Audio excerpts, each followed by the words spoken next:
Over here we have a McCoy. Jeff McCoy was world famous shaper, a gentleman, Shane Horan, who won world title in many competitions.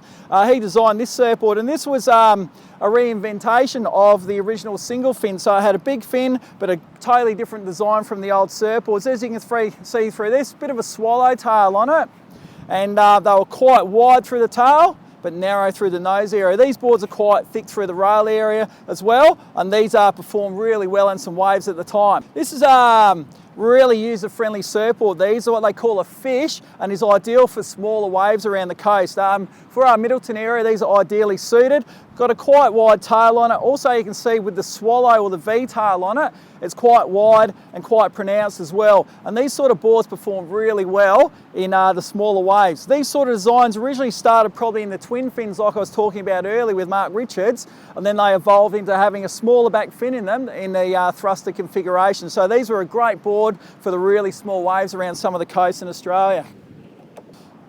The design of these boards is really performance surfing. So these are designed for people that are really competent surfers and they want to be able to have a really manoeuvrable surfboard.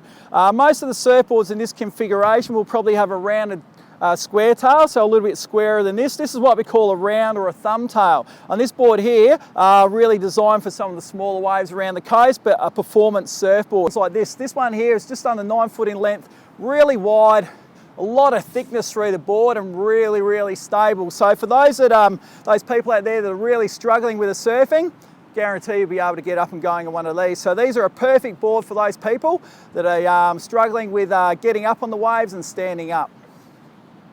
Okay, and lastly here, we've got this particular board. As you can see with it, it's quite narrow through the tail, narrow through the nose, a really narrow tail on this board, and it's quite long.